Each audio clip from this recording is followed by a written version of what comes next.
Ys X Nordics is set to release onto the Nintendo Switch, PlayStation 4, and PlayStation 5 on September 28th. And not only have we gone over in this specific channel plenty of brand new features and character introductions, which I'm going to be leaving a link in the description below.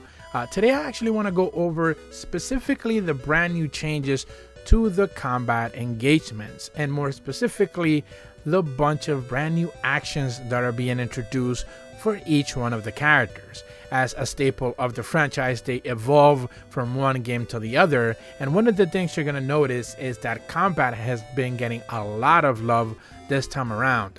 Not only do you have cross actions for each one of the characters, but also you have mana actions, and today in this video I want to try to explain as to what those are going to be, as we ended up getting a brand new trailer focusing specifically on combat and introducing players as to what it is they should be expecting. When it comes to cross actions, first and foremost they mentioned the solo mode. Control either Adol or Karja during battle and automatically evade while in dashing moves to keep your enemies guessing.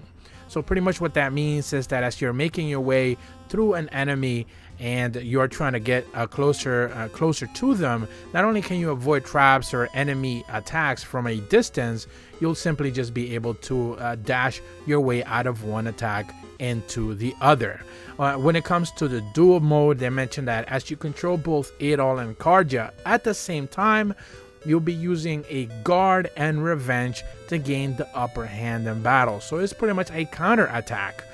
You'll be able to get hit by the enemy and then either guard it or avoid it, and then instantly dish out an attack with both characters together. They kind of do a little bit of a different sequence or a different skill depending upon the combat situation given. Whether it's a ground attack, whether it's a aerial attack, or anything along those lines, it will vary based on those events.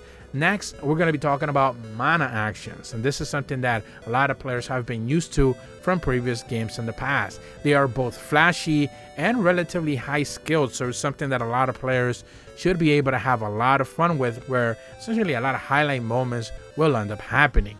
First and foremost, they mention about highlight attack.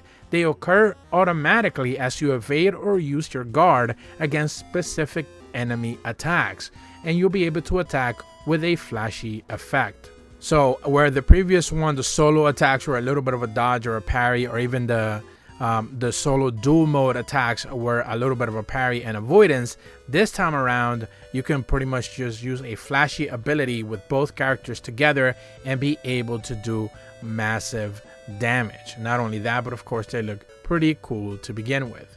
When it comes to another mana action, they talk about the string.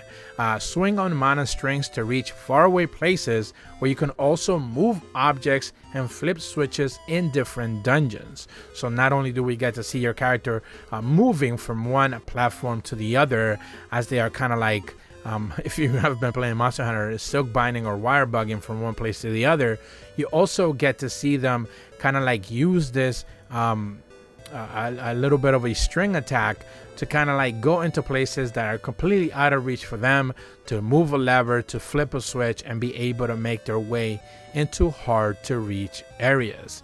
Next, we get to see the ride ability.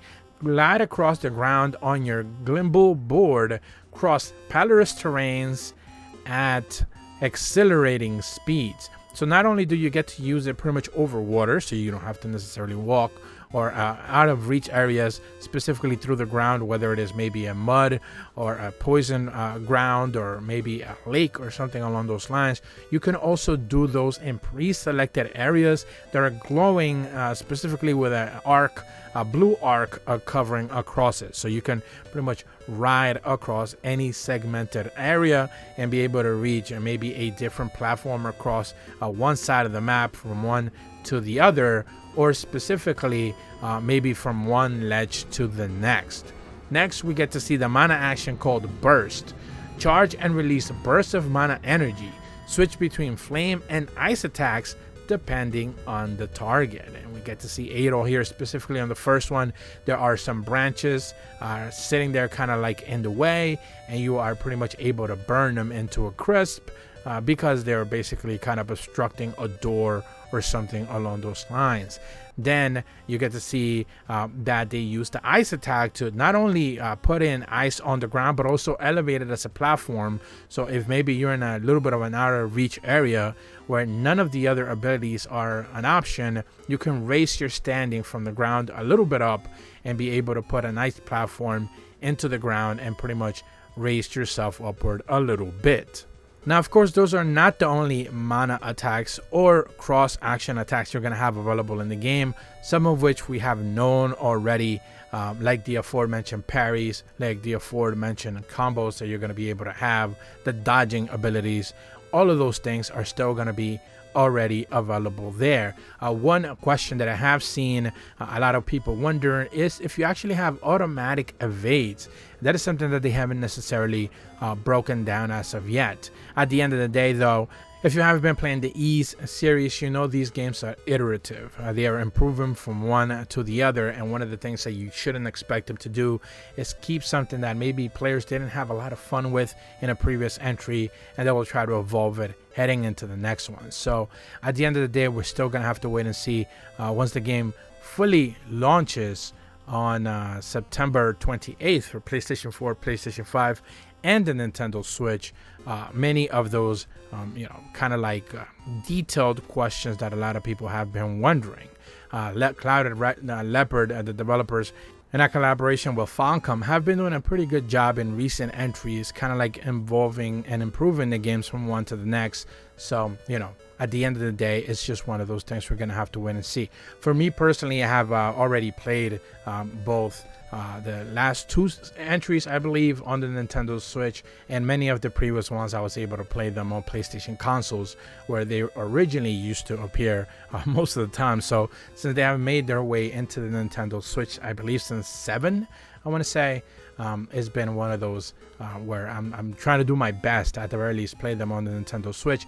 Certainly I will be trying to review this title once it drops on the Nintendo Switch. Hopefully, though, and one of the things that we did see at the very least on Ys 9 was the performance issues on the Nintendo Switch. Hopefully by Ys 10 or Ys X, Nordics as it's being called, performance issues are not an issue going forward. I know the last one had some of those performance problems, and a lot of people were very critical of it. I believe even Digital Foundry put up a video complaining about the performance on the Nintendo Switch, but hopefully they got improvements from that heading into this one. But that's about all the information that I have for you guys today. If you're brand new to my channel, be sure to leave a like and subscribe. Hit the bell to receive notifications when the videos go up. And as always, thank you so much for watching. See ya.